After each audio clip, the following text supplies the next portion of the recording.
సూర్య టీవీకి స్వాగతం. సూర్యాపేట జిల్లా కోదాడ పట్టణంలోని స్థానిక మేళ్లచెరువు కాశీనాథం ఫంక్షన్ హాల్ నందు బీజేపీ పార్టీ ఎమ్మెల్సీ అభ్యర్థి ఎన్నికల ప్రచార సభలో ముఖ్య అతిథిగా పాల్గొన్న బీజేపీ పార్టీ జాతీయ ప్రధాన కార్యదర్శి కరీంనగర్ ఎంపీ బండి సంజయ్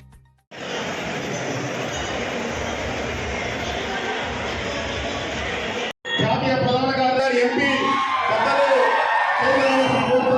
అదేవిధంగా మాజీ ఎమ్మెల్యే రంగారెడ్డి జిల్లా చైర్పర్సన్ రత్నం గారిని కూడా కోరుతున్నాం. కడియం రామచంద్ర ఎగ్జిక్యూటివ్ మెంబర్ని స్వాగతం సుస్వాగతం. కూర్చోండి.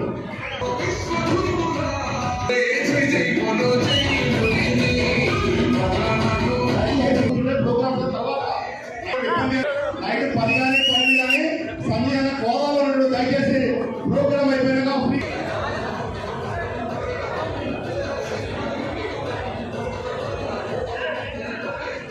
అధ్యక్షులు గారిని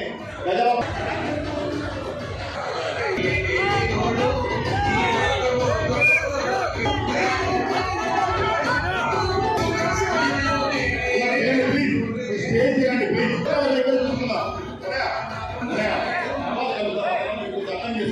ప్లీజ్.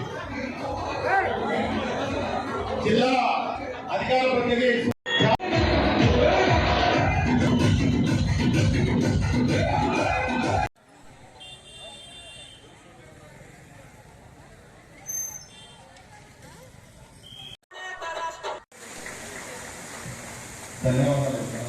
ఏర్పాటు చేసుకున్నటువంటి సమావేశంలో ఎమ్మెల్సీ ఎలక్షన్ లో అభ్యర్థిగా నిలబడినటువంటి కూడా పేరు పేరున నమస్కారాలు. నేను నాగార్జున సాగర్ చేసినటువంటి పట్టభద్రులకు, వివిధ అసోసియేషన్ సభ్యులకు, ప్రముఖులకు అందరికీ కూడా స్వాగతం సుస్వాగతం.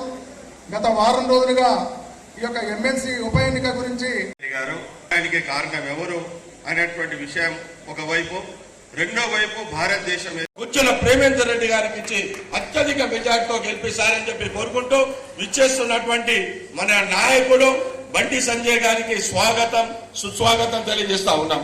భారత్ మాతా. పార్లమెంట్ అభ్యర్థి కాబోయే నల్గొండ ఎంపీ అన్న సానంపూర్ సైదిరెడ్డి గారిని 2 నిమిషాలు మాట్లాడి కోరుతున్నాను. ఖమ్మం నల్గొండ పట్టభద్రుల ఎమ్మెల్సీ ఎన్నికకి ప్రేమేందర్ రెడ్డి గారిని గెలిపించాలని కార్యదర్శి అన్న బండి సంజయ్ అన్నకి, అట్లనే రాష్ట్ర ఉపాధ్యక్షులు సంకినేని వెంకటేశ్వరరావు గారికి, మనోహర్ రెడ్డి గారికి, వెంకటనారాయణ గారికి, మొన్ననే అందరూ ఓటేసింది. మొన్న ఎక్కడికి పోయినా ఏ ఊరు పోయినా ఒకటే అంటా ఉన్నారు ఈ నల్గొండలో. రేపు నల్లగొండ జిల్లాలో 5 రకాల ఎమ్మెల్సీ వాళ్ళు ఉంటారు. ఒకటి, ఇప్పుడు జరిగేటటువంటి ఎన్నిక ఆగమాగం అయిపోయింది. ఇప్పుడు జన్వాడీసులు ఎన్నుకుంటారు, ఉపాధ్యాయులు ఎన్నుకుంటారు. పట్టభద్రుల యొక్క సమస్యల్ని శాసన మండలిలో ప్రస్తావించేటటువంటి ఒక నాయకుడు కావాలి.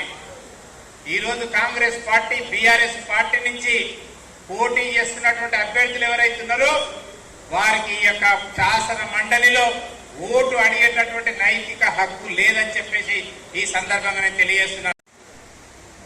పట్టభద్రుల ఖమ్మం నల్గొండ భారతీయ జనతా పార్టీ అభ్యర్థి గుజ్జుల ప్రేమేందర్ రెడ్డి గారి విజయం కోసం పార్లమెంటు సభ్యులు, భారతీయ జనతా పార్టీ అఖిల భారత ప్రధాన కార్యదర్శి, మాజీ రాష్ట్ర బీజేపీ అధ్యక్షులు పెద్దలు గౌరవనీయులు బండి సంజయ్ గారు ప్రేమేందర్ రెడ్డి విజయం కోసం ఈరోజు ఈ ప్రచార కార్యక్రమంలో ఇక్కడికి రావడం జరిగింది. రాష్ట్ర ఉపాధ్యక్షులు సోదరుడు మనోహర్ రెడ్డి గారికి, భారతీయ జనతా పార్టీ జిల్లా అధ్యక్షుడు భాగ్యారెడ్డి గారికి, మన పార్లమెంట్ అభ్యర్థిగా మొన్న పోటీ చేసిన సోదరుడు సైదిరెడ్డి గారికి, వేదికను అలంకరించిన పెద్దలు, 27వ తారీఖు జరిగే శాసన మండలి ఎన్నికల్లో ప్రేమేందర్ రెడ్డి విజయం కోసం మరి గ్రాడ్యుయేట్స్ ను ప్రభావితం చేయగలిగిన మరి నాయకులందరికీ హృదయపూర్వక అభినందనలు, నమస్కారం. 2 విషయాలు మీ అందరికీ తెలియజేయాల్సిన అవసరం ఉంది. ఇంతకుముందు మాట్లాడుకుంటూ మేధావుల సభ ఇది 1952 తర్వాత అటు దేశంలో కానీ రాష్ట్రంలో కానీ శాసన మండలి, రాజ్యసభ అనే పెద్దల సభను ఏర్పాటు చేయడం జరిగింది. మరి ఈ సభలో పార్లమెంట్లో కానీ అసెంబ్లీలో కానీ ఎక్కడనన్నా తప్పుడు నిర్ణయాలు జరిగితే అది సరిచేసే విధంగా సలహాలు ఇచ్చే సభే అది శాసన మండలి, రాజ్యసభ. కానీ ఈరోజు అలాంటి సభలు రాజకీయ నాయకులకు పునరావాస కేంద్రాలుగా మారింది. దానికి ఉదాహరణ మన పల్ల రాజేశ్వర రెడ్డి. అవునా కాదా ఒక్కసారి మీరు ఆలోచించండి. ఆయనకు లేదు, దాని తర్వాత దాని ద్వారా ఐడెంటిఫై కాలేకపోయినాడు. ఆయన కళాశాలను డీమ్డ్ యూనివర్సిటీగా చేసుకోలేకపోయినాడు. ఎమ్మెల్సీగా వచ్చినారు.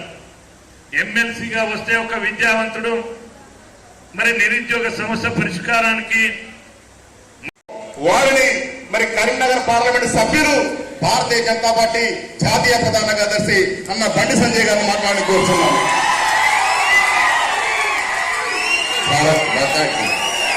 భారత్ మాతాకి అన్న మీడియా తప్ప ఎవరు ఓన్లీ మీడియా కాదు, మీదంతా కూర్చోండి ప్లీజ్. ఇక మొన్న ఓటు వేసిన వాళ్ళు 20 తారీఖు వేస్తారా? అటో ఇటు ఓటు వేసినంత కోదాడలు కాదు. నాకు కోదాడలో పక్కా నమ్మకం అన్నా. మొన్న ఓటు వేసిండ్రు, మళ్ళీ నెక్స్ట్ మళ్ళీ అదే ఓటు వేయడానికే మీరు రెడీ అయి ఉన్నారు. అవునా కదా? డౌట్ ఏం లేదు కదా? ఉందా అన్న? ఈ కాంగ్రెస్ వాళ్ళకు బీహార్స్ వాళ్ళకి డౌట్ లేదా? మీకెందుకు డౌట్ వచ్చింది, మాకెందుకు డౌట్ వచ్చింది? అవునా కదా? భారత్ మాతాకి జై శ్రీరామ్. కొంచెం గట్టిగా రాదురే. రాముడిని మర్చిపోయారా? ఇక పార్లమెంట్ కేసీఆర్ గుడిని మిగితే కాంగ్రెస్ వాళ్ళు గుడి లింగాన్ని ముంగట కోసం కష్టపడి పనిచేసినటువంటి ఒక న్యాయవాది అని రేవంత్ రెడ్డి గారు. నక్సలైట్ చంపుతా అన్నా కూడా డే టు టైం ఫిక్స్ చేసి ఆయన పోస్టర్ లేసినా కూడా ఇలా కాషాయం జెండాని ఇష్టపెట్టకుండా ఇలా నమ్మిన సిద్ధాంతం కోసం ప్రాణాలను తెగించి కొట్లాడే వ్యక్తి రేవంత్ రెడ్డి గారు. అప్పటి నుంచి ఇప్పటి కూడా కష్టపడి పనిచేస్తున్న వ్యక్తి రేవంత్ రెడ్డి. సమస్యల మీద అవగాహన వ్యక్తి, మాతో పాటు కొట్లాడిన వ్యక్తి, మాతో పాటు కేసులు ఉన్న వ్యక్తి రేవంత్ రెడ్డి గారు. ఎవరు డిసైడ్ చేసుకోరు, రేవంత్ రెడ్డికి ఎంత డిసైడ్ చేసుకోరు. ఇల్లు జాగాలు ఎన్నోకి ఇస్తున్నారు, అది ఇయ్యలే. 5 లక్షల రూపాయలు విద్యార్థి భరోసా కార్డు ఇస్తున్నారు, అది ఇయ్యలే. తులం బంగారం ఇస్తున్నారు, అది ఇయ్యలే. స్కూటీలు ఇస్తున్నారు, అది ఇయ్యలే. ఏది ఇయ్యలే. ఇలా ఏది ఇయ్యలేకనే కించపరచను. కానీ రాకుని ఎవరైతే కించపరిచినో, ధర్మాన్ని ఎవరైతే హేళన చేసిందో, నా దేవుడు ఎవరైతే కించపరిచే ప్రయత్నం చేసిందో తప్పకుండా తెలుస్తారు. ఈ గుండెల కార్యకర్తలు పెట్టిన నాయకులు పెట్టడం అంటే అక్షింతలు కూడా హేళన చేసింది. వాళ్ళ అక్షింతలు హేళన చేసారు. ఒకరి కాంగ్రెస్ పడనే అది రేషన్ వాస్తవానికి ఎవరు చేసేది అక్షింతలే. దాని బియ్యం వేరే